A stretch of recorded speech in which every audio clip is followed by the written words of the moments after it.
The title of her talk is Somatic Orientalism and the Indian Body and Empire. Without further ado, please allow me to welcome Dr. Rumya Putcha. This talk is based on a project in progress, and the working title is Somatic Orientalism and the Indian Body and Empire. Before I get into it, I thought it might be helpful to explain just a little what brought me to this research. As Harry mentioned, my first book, this is an attempt at designing my own cover. I actually do not know what it looks like yet, but this is what I would like for it to look like. Explores the performances of womanhood that have come to signify India in the global imagination. As Harry sort of mentioned, I study dance and I am a dancer and trained as an ethnomusicologist in the United States. And so it may or may not be surprising to hear that I haven't been able to help but notice and now study the prominence of commercial yoga cultures in the United States. In my second project, which I will be talking about more tomorrow evening, I explore the broader history of yoga in the North American context, beginning in the early 20th century. What I'll be presenting today, however, takes us a little farther back in time, to the mid-19th century, and it emerges from a series of epistemic gaps that have emerged as I have tried to understand the relationship between gender, dance, and yoga. The first and perhaps most obvious is that the critical discourse around gender and performance in colonial India does not often extend to yoga. Simply put, I found myself looking for a way to understand and explain why in the historiography, the male yogi, pictured here on the left, who is often positioned as a celibate and renunciate, and the female dancer, pictured here on the right, who is often glossed as a sexual threat and a courtesan, are located on opposite ends of a gender spectrum. Similarly, I couldn't help but wonder what, if anything, this gender dichotomy has to do with the way scholarship on India grapples with the connections between colonialism and imperialism, between ideologies and directions of occupation, labor, and resource exploitation. And finally, I have been working towards unsiloing sensory knowledge to build bridges between differentiated disciplinary methods.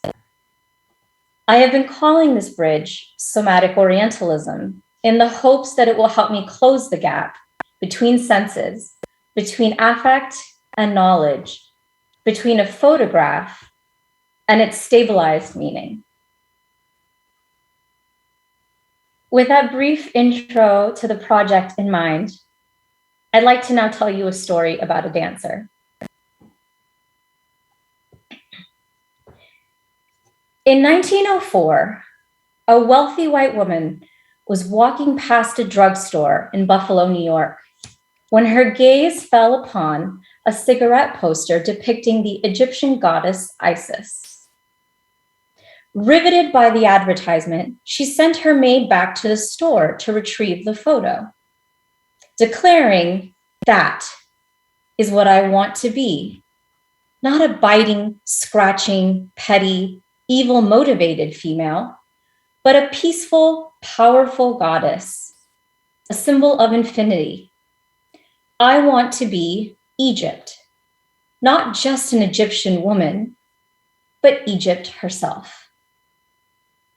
Her name was Ruth Santini, and over the next century, she would introduce the United States not only to what she claimed as her discovery, Oriental dance, but also yoga. And these are just a few images of Santini's work over the years. And one of her more famous personas was she would depict the goddess Radha. And of course, you can see some of the similarities in her posing and the staging, particularly of the photos. This one might be my favorite, actually. Numerous scholars across generations have examined how, and perhaps more importantly, why, the Orient was established through materialist cultural representation and aestheticized technologies.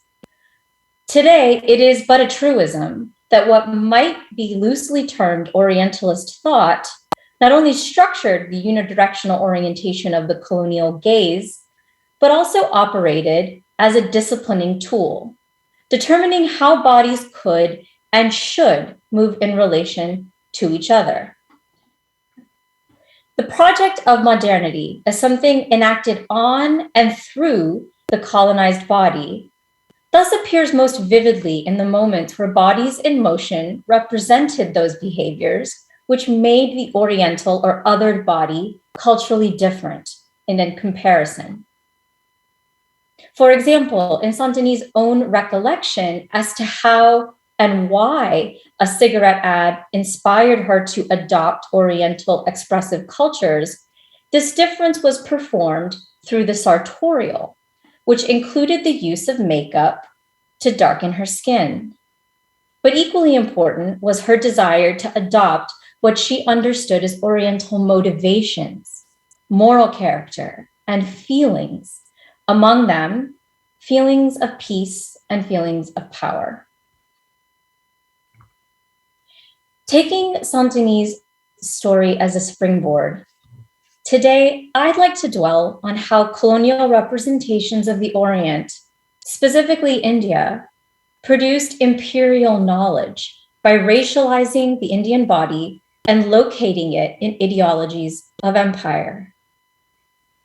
In the context of British India, the dancing girl and the yogic man, who are both extraordinary characters in the colonial administrative and photographic archive, can help one explain how Anglo-American women like Santini shaped and continue to shape the discourse around Indian bodies and their racialized meanings. Analyzing the dancing girl and the yogic man together in one frame, reckoning with the gap between them, so to speak, also allows one to connect a much larger history of colonial racism and imperial labor practices to better understand why these two bodily practices have come to animate India in the global racial imagination. Photography as it is used today as a documentary, journalistic, archival, and cartographic tool cannot be understood separate from the colonial encounter in which it first emerged as a method of anthropological inquiry. Collections such as The People of India, which I will be focusing on today, were among the first and most comprehensive ethnological projects commissioned by the British administrative government. Collections such as these reveal the positivist uses of photographic evidence within larger conversations about the political projects of modernity, up to and including the discursive formations of citizenship as a practice that resides within the body under the logics of empire. Within this frame, one can trace the shadowed roots that tether still and silent images of the Indian body to notions of citizenship, sexuality, criminality, and labor. The impact of photographic technology thus belongs to a much larger narrative, up to and including Santini's sentiments on how somatic responses, like the kind articulated by Santini, treat the photographed and othered body as an orientalized material object in public cultures. To demonstrate this, in the first half of my lecture today, I rely on critical race and feminist media studies methods developed by scholars like Bell Hooks to uncover how the Indian body was and is atomized for the white gaze and post-colonial consumption. To be sure, Denis' sentiments expose the kinds of relationships that Orientalist media enabled, as well as the kinds of somatic engagements with the other and gendered body that it cultivated. As performance studies scholars like Priya Srinivasan have argued elsewhere, Santini's trajectory from viewer to cultural producer demonstrates how photography and photographic representations, like the one which inspired her to become a dancer, installed an understanding of culture, as a public, bodily, and racialized act. To make a link between visual cultures and performance cultures, I rely on the work of scholars such as Kirsten Buick and Christine Guth, and the kinds of interventions they have offered towards understanding how colonialism, racial science, and photographic technology together cultivated an idea of what counts as culture through imperial contact zones and processes of racialization. And finally, in the final portion of my lecture today, I point towards what is at the moment only a preliminary set of thoughts as to what the photographed, gendered, and racialized body accomplished for both India and the spaces and places where India was evoked at the turn of the century. Across a spectrum of disciplines, from anthropology to biology, emerging from colonial centers such as New York, London, Berlin, and Paris, media technology cultivated what we understand today as scientific racism, an intellectual commitment to documenting and thus rationalizing the dehumanization of Black and brown bodies, which ultimately led to widespread famine, genocide, and other crimes against humanity.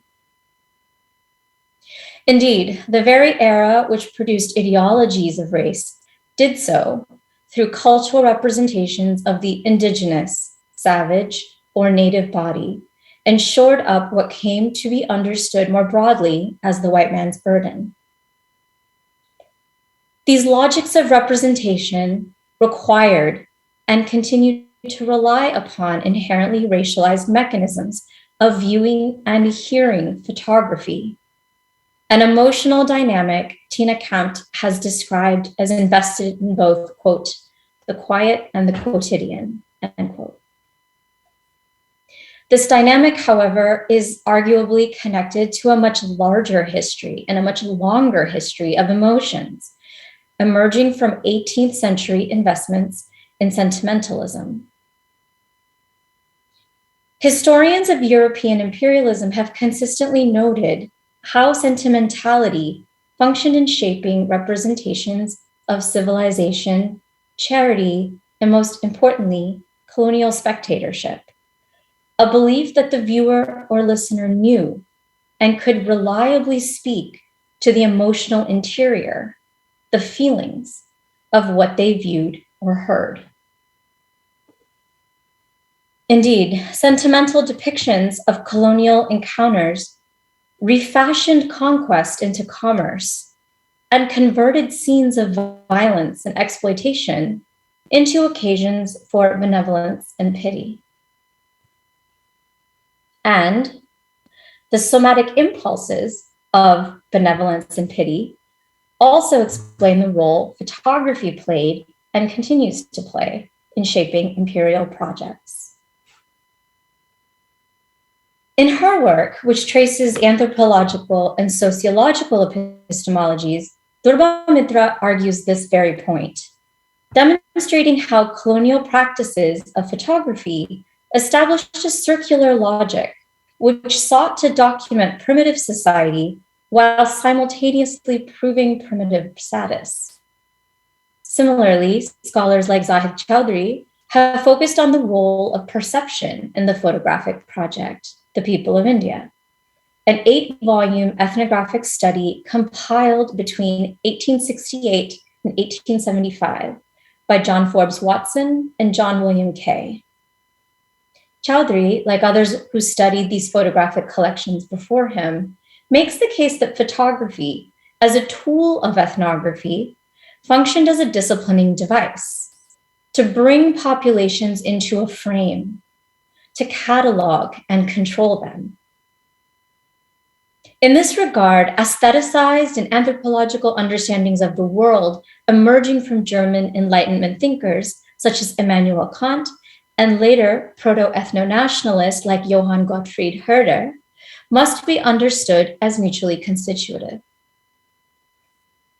To be sure, the intellectual tools like photography that emerged from Enlightenment thought, aided in the forging of racial science, the very logic that supported and defended imperialism and its forms of terror and violence.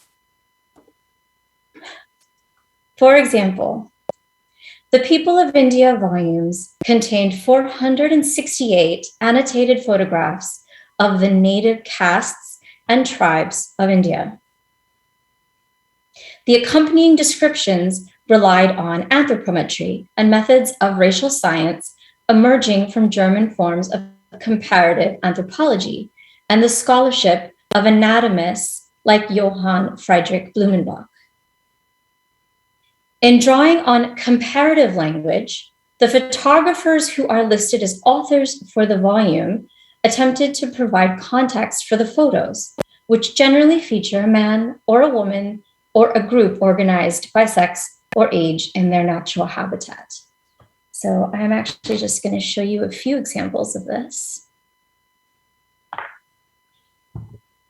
A few things to note about the way that the captions are often created for these photos is that there's a belief that Aboriginals often converted to either Hinduism or Islam. So you'll often see in the captions something that says Aboriginal and then now Hindu, or Aboriginal and now Muslim.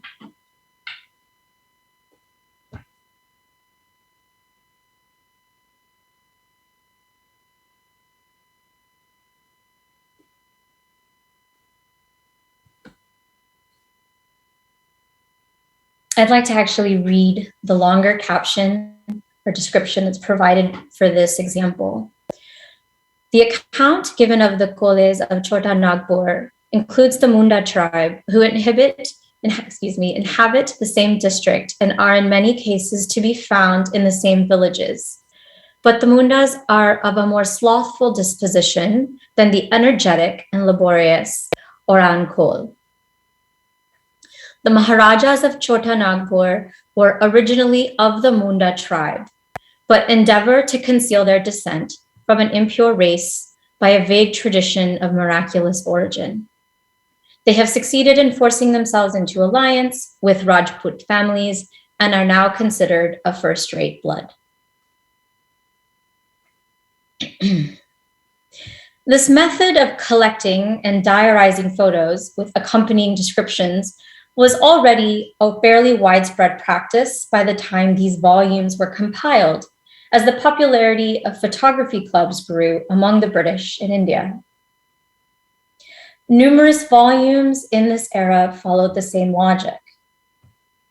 Taken together, these various projects, which circulated both as colonial administrative tools as well as personal keepsakes, aided in the formulation of ideologies based on caste, religion, and race, and placed, as this particular example clearly demonstrates, a great emphasis on the role of vocation or lack thereof.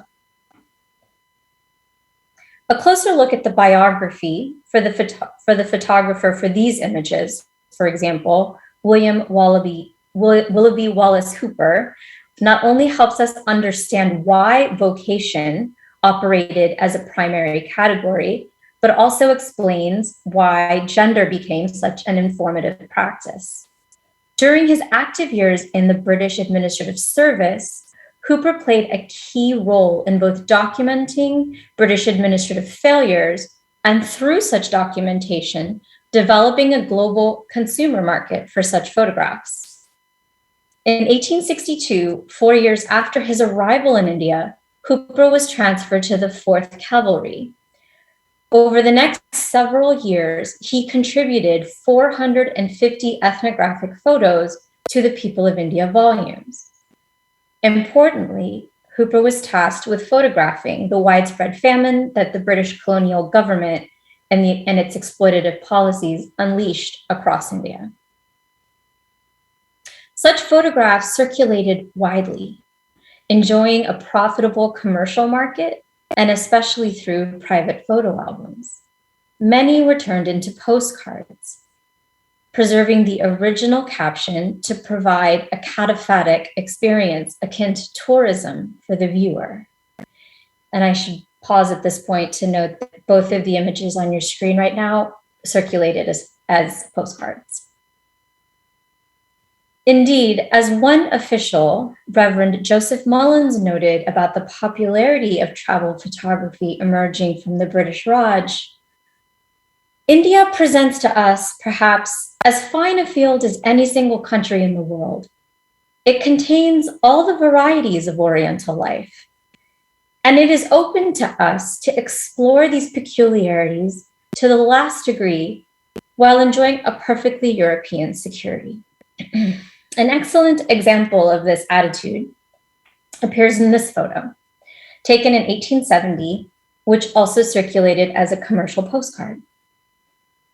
As this photograph and its caption demonstrate, discursive formations of race co-aligned with categories of vocation. In this example, the language juxtaposed Caucasian with native, a categorization which, at least in the Indian context, suggests ideas of difference and contrast around behaviors that could be broadly understood as work.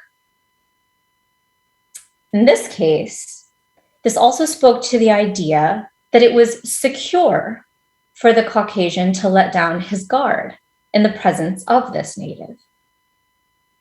In other words, this native and others like him had been tamed through service and thus presented no threat to the European tourist.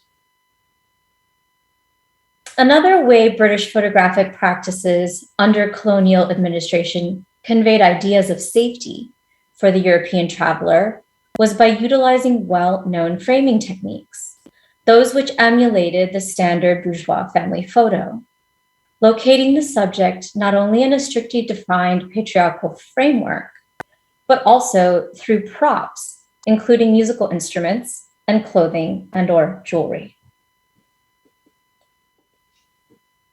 Taken as a genre, annotated photograph collections, like the people of India, demonstrate that two groups emerge as particularly perplexing under colonial epistemologies. Women who entertained through music and dance, and men who renounced society and their role in it.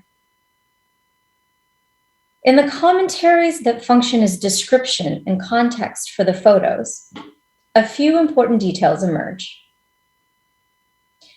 When each appears in the colonial archive through photography, neither are framed as culturally valuable or edifying, since in these spaces, neither the men nor the women are understood as domesticated. Discursive analysis of the photographic archive reveals deeply judgmental, yet simultaneously nostalgic over and undertones. Importantly, there were no non-binary or transgender dancers to be found in the colonial archive, though we know today that they certainly existed in courtly settings. Moreover, the women understood as dancers in these photos are generally described through infantilizing rhetoric. Many, if not most, of the photos of dancers use the term girl, interchangeably with nautch or courtesan in this case. This is a terminology that remains consistent throughout much of the ethnographic writing on performance cultures across the subcontinent.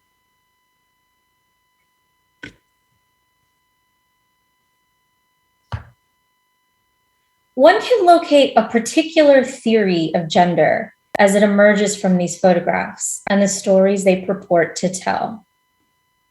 When women appear, they are girls, but when men appear, they are expected to be productive, that is, revenue-generating heteronormative members of society. In situations where they are not, that is, when men appear outside of a domestic, religious, or material laboring role, they are described in disparaging terms. In such cases, the language used to characterize such individuals relied on discourses of sanitation and criminality in particular. So I realized I should have prepared us for the fact that the term in the archive for yogi, or a male ascetic, is jogi. It's spelled slightly differently at this point. And in my research so far, I have found a few different terms that are used interchangeably with jogi. One of them here is mendicant. And in almost every case where a jogi or a mendicant or an itinerant man appears, there is an attempt made to describe why he is a renunciate through the language of religion. So far what I found, this man is perhaps the one jogi that the British encountered who they seem to have a little bit of respect for. This particular example, the description about this jogi was a bit concerned with the fact that jogi was a Hindu idea, and there was a discomfort with calling him a jogi in the descriptions because he identified as Muslim. And then finally, there's this one, which I find perhaps the most compelling. The description for this jogi, they don't even use the term jogi, they just use the term mendicant. And in the longer description, which I don't have pictured here, there's a bit of a meditation on why they can't use the term jogi to describe him. But I just want to take the second to read the paragraph to the left on your screen. So the belief in the horrible practices of the Aghori priesthood is thus proved to have existed at a very remote period, and doubtless refers to those more ancient and revolting rites which belong to the aboriginal superstitions of India antecedent to the Aryan Hindu invasion and conquest of the country. Here again, you see an attempt to sort of place aboriginality in the past, preceding Hinduism. It might be supposed that any indecent, flagrant, and disgusting customs, as are now practiced by the Aghoris, might be summarily suppressed under the provisions of the new Penal Code of India. While the photos I have analyzed so far for this project demonstrate a host of platitudes that will go on to shape commentaries about body, materiality, and labor emerging from the colonial encounter, it's important to recognize that many of these photographic projects, in their attempts to signal safety through the colonized body as a heteronormative and producing body, did so through depictions of labor in the service of religion. To be sure, the kinds of photos which pictured the colonized body as destitute also simultaneously framed and described such bodies and their religious practices as dirty, excessive, and lascivious. Rhetorically, this was the very same Orientalist and anthropological gaze which brought both yogic and dancerly bodies within one frame. I'm going to pause at this point to explain what I think these collections reveal in terms of categorizations and offer a bit of a reorientation. I believe it is crucial to expand an understanding of performance in public space, especially in colonial India, to recognize that both ascetic, itinerant male bodies and unmarried, sexualized female bodies were collapsed into singular monolithic meanings of either jogi, mendicant, or courtesan. This recognition challenges the oft-cited textual and religious genealogy used to explain and connect Indian expressive practices to the colonial concepts of Hindu or Muslim. Having said that, though, the points of juncture and disjuncture that tie these two colonial characters together extend beyond gender or even overdetermined categories of religion. When the jogi appears in the archive as a renunciate or a self-styled beggar or public outcast, he is typified by his austerity, signaled, Here we go. When the jogi appears in the archive as a renunciate or a self-styled beggar or public outcast, He is typified by his austerity, signaled through his appearance, which often included very simple musical instruments, like the one you see here. The Nautch girl, on the other hand, is typified by her ornate clothes or jewelry. In other words, colonial photographic anthropology offers brief glimpses into ethnography in the field, so to speak, but also how the field was knowingly and deliberately curated through photography that was clearly planned and staged. Those genre understandings of yoga and dance, despite their contemporary significance as Orientalist and nationalist categories are rarely examined together, the colonial archive shines a light on the intertwined colonial gaze, which framed these bodily practices and subsequent discourses of citizenship. Indeed, both the yogi and the courtesan are defined in the colonial archive by their aberrance to conventions of sociability, economic behavior, and bodily comportment.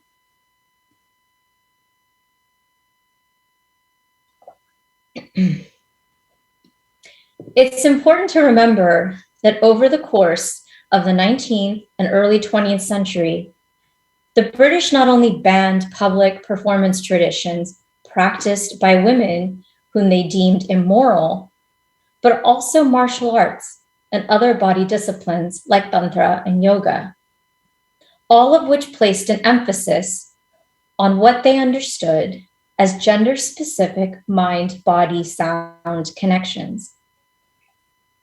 These laws effectively criminalized a wide variety of religious and social activities broadly defined as public, a distinction that circumcised conceptions of space within a language of sanitation, civilization, and modernity.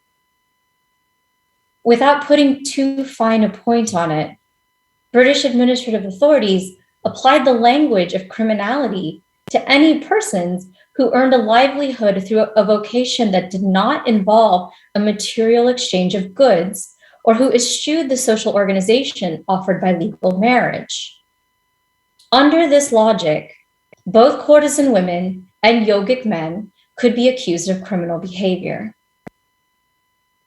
To be sure, the definition of respectability under the law looms large as an organizational and performative principle.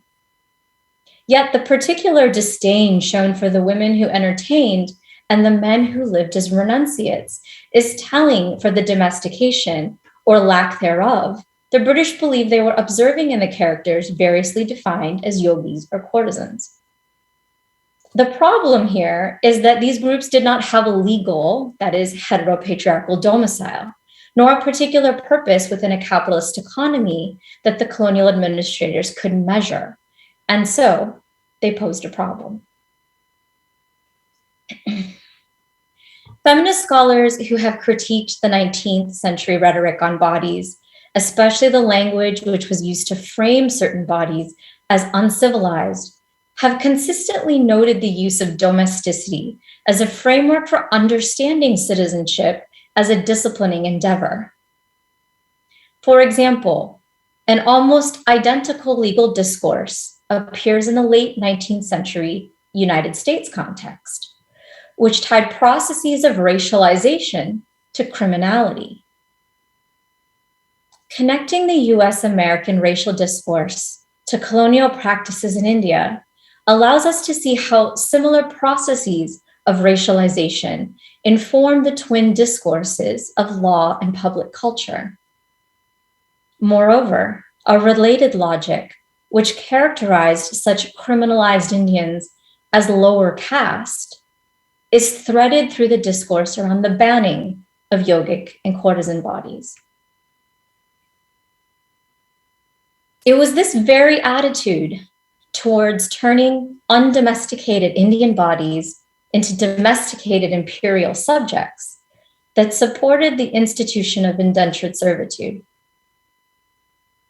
Beginning in 1833, in the immediate aftermath of abolitionist reforms that freed African slaves across the British Empire, colonial authorities began to recruit Indians, particularly those whose lives had been criminalized under the logic of colonial administration into debt bondage to work on plantations. Over the course of approximately 90 years, until the practice was no longer deemed profitable in 1917, indentured servitude shipped 3.5 million Indians from the subcontinent to labor on, in most cases, sugar plantations.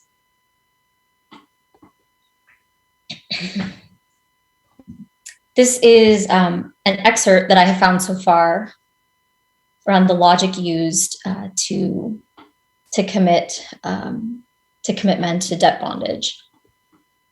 And I'm just going to read it out loud. To Mr. John Gladstone, the doggers, Indian laborers, are always spoken of as more akin to the monkey than the man. They have no religion, no education, and in their present state, no wants beyond eating, drinking, and sleeping, and to procure which they are willing to labor.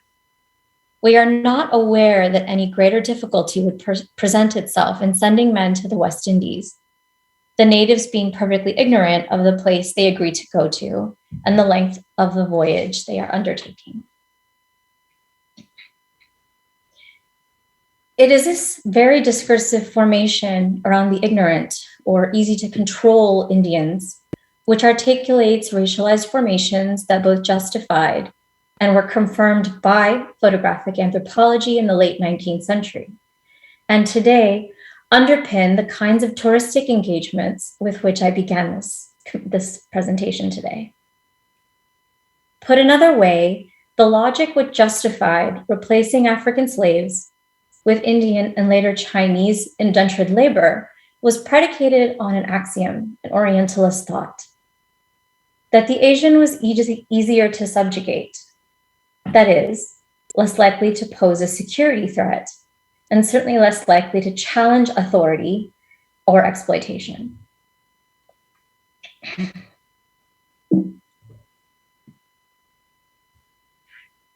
In the case of Indian indentured labor, this axiom underpins the way photographs of East Indian girls came to stand for the Caribbean in particular. As historians of the British Empire have noted, as interconnected as colonial photography became with tourism, it was deeply tied to imperialism from the start. More importantly, by the time these photos began to circulate functionally as tourism advertisements, the method of viewing such images had been cemented. In other words, staged images of consenting, for this is how indentured labor was framed, consenting Indian women dressed in their native garb indicated that such locales were now also safe. The gendered Indian body here, visually echoing the Nautch girls through the prominence of jewelry in particular, had by this moment become synonymous with the success of colonialism and imperialism. Indeed, colonial photography requires a recognition that the somatics of empire are predicated on silence and thus normalize both racialized and gendered practices of ventriloquism. Put another way, by the early decades of the 20th century, the use of photography to support and defend imperialism and its related narratives of tourism and exoticism installed a gaze and a habit of speaking for others. The uses of photography practiced by British imperial agents that I have briefly outlined today successfully installed a somatic Orientalism that requires, if not perpetuates, an emotional attachment to silenced and other bodies. Indeed, silence is an indexical quality of photography in global media, a somatic mechanism that not only requires the dehumanization of the subject, but also requires that the viewers, like Ruth Santini, with whose story I began, believe that they can read and own the emotional message of the photo accurately. Thank you so much. Thank you for a wonderful, fascinating talk. So much to think about in that rich, rich piece. We have time for question and answer period. If you'd like to ask a question, you're in the Zoom call, please just raise your virtual hand by pressing that little raise hand button. If you're viewing the live stream from our YouTube channel, you can type your question into the chat or email your question to the Center's institutional email account, mmap@mun.ca, that's mmap@mun.ca. And tonight's media producer, Dr. Joy Fraser, will read it to everyone. So let's open up the floor for some questions. Thank you so much for this great talk, and let's discuss. I have more slides too, if anyone wants to see more. I found some interesting information on the way that dancers are used to sell tourism to the Caribbean, for example. Oh. I am not quite sure what to do with these images yet. I found them only a few days ago. But what it looks like to me is the hypervisibility of the Indian classical dancer has now become sort of mapped onto certain narratives of Indian belonging. Indian Arrival Day is a reference to when the first ship of indentured laborers arrived in the Caribbean. So I will.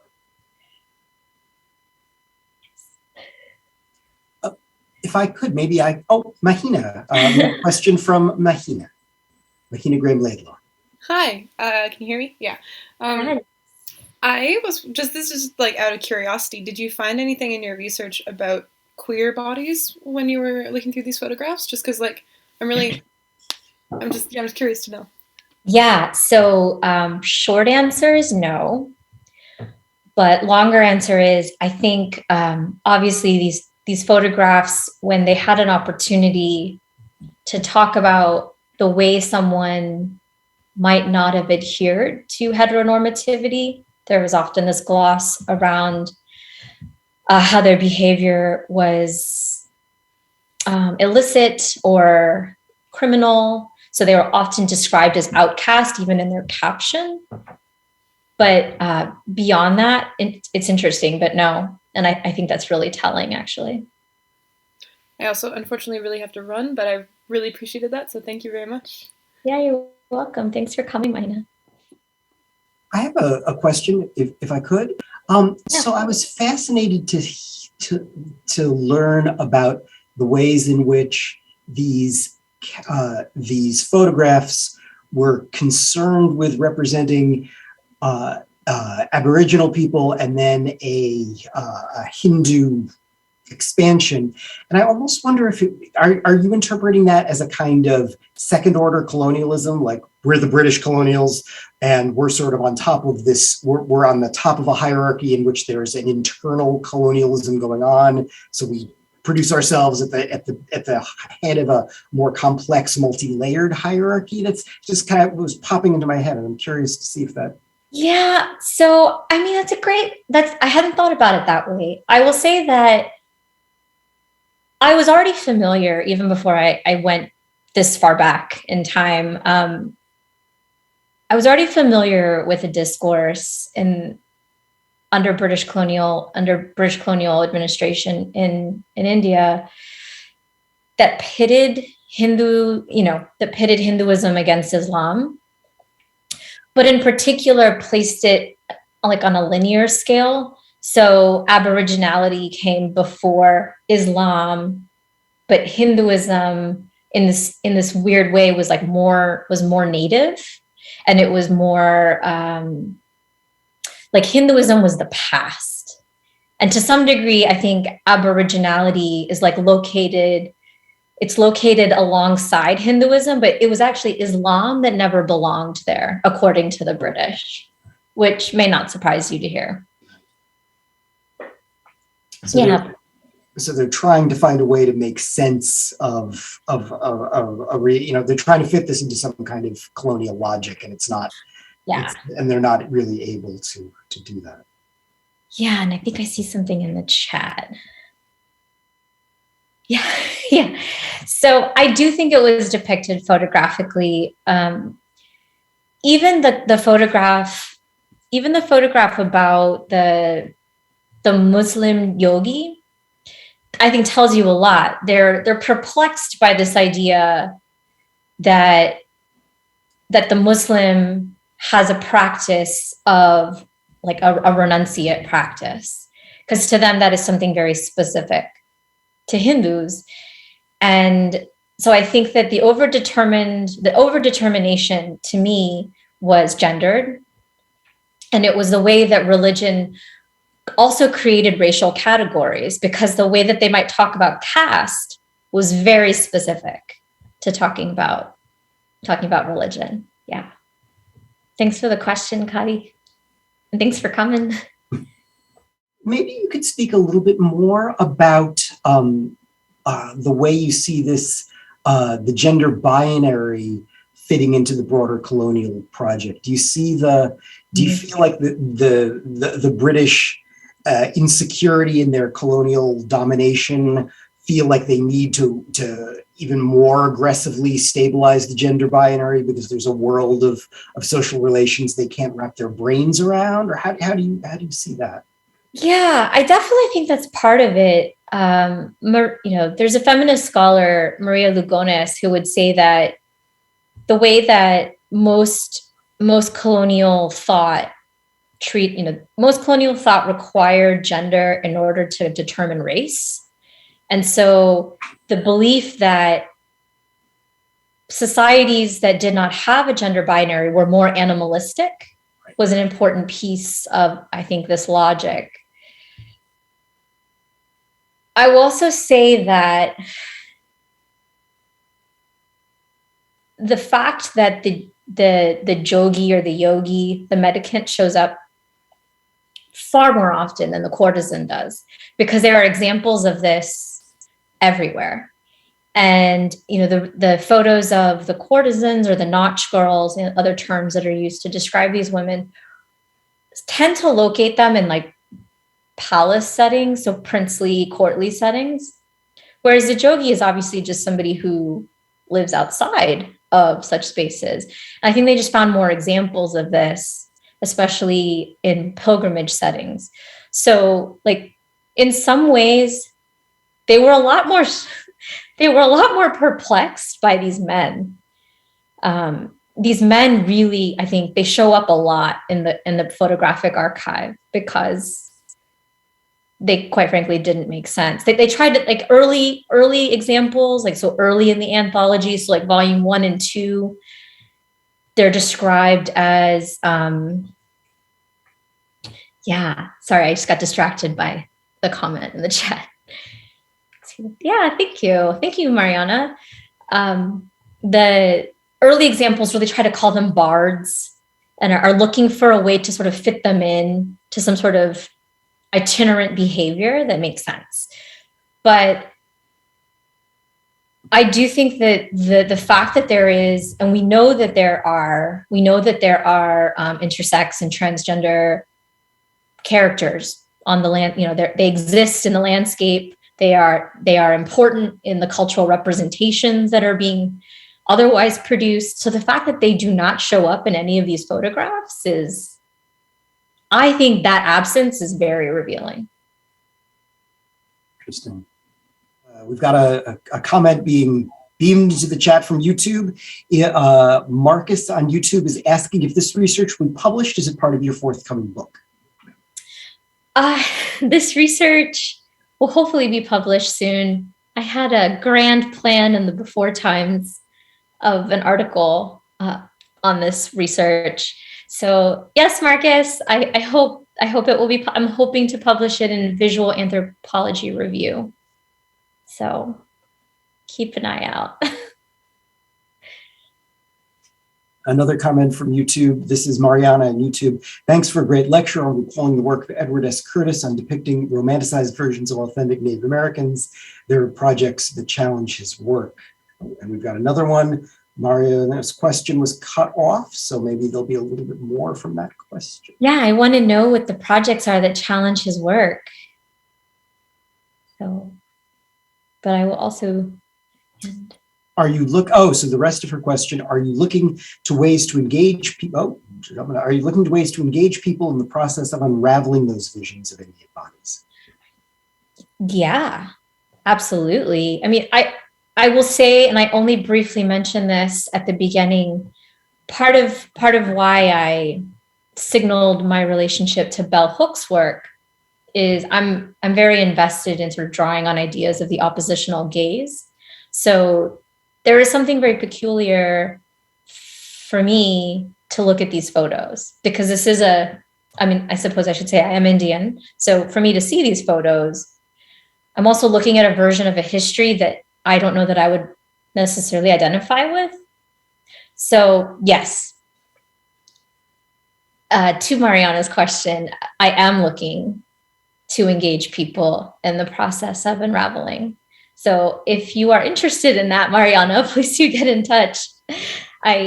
This is a very new project for me, and it's exciting to be sharing it with people today, because mostly it's just lived in my head up until now. We've got a question in the chat. I'm not sure that the folks on YouTube can see the questions in the Zoom chat. That's why I'm reading them. So this is from Holly Everett, the head of our folklore department here. Regarding the circulation of these images as postcards, would these have been primarily purchased by British citizens to mail back home? Thank you for the wonderful lecture. Yes, some of them were definitely mailed back home. Some of them were also purchasable in London.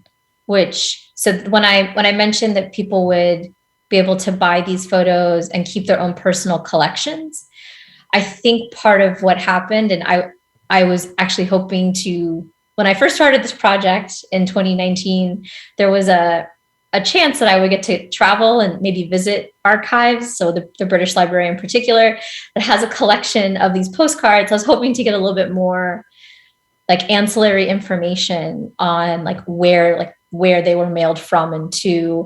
So preliminary answer, yes, they were mailed. I don't always know where they were mailed from and to, but I do know that you could buy them in London, for example. So yeah, there are archival collections. And, all of the People of India volumes have been digitized. And that happened during the pandemic. So if you go to the Wikipedia page for the People of India, all of the volumes are linked at the bottom. So there are archival collections. There is a fantastic Instagram account called Picture Postcard. And there was also the SOAS actually had an entire exhibition about the postcards that I'm talking about today. So this is another reposting Bev's question here too, as I think this got missed. Wonderful lecture. I often contemplate technology changes in relation to colonialism. How did photography and audio recording shift the colonial imagination? To your question though, Bev, yeah, how did they shift it? I mean, I think we know that the ability to reproduce something obviously had lasting consequences. My approach here has mostly been to think about how these technological practices created an ability for the viewer or the listener to think that they knew what they were hearing or seeing without much other context. And I think a lot of that is very much like the unidirectional sort of impulse of photography, and to some degree recording. Yeah, that's a preliminary answer. You're welcome.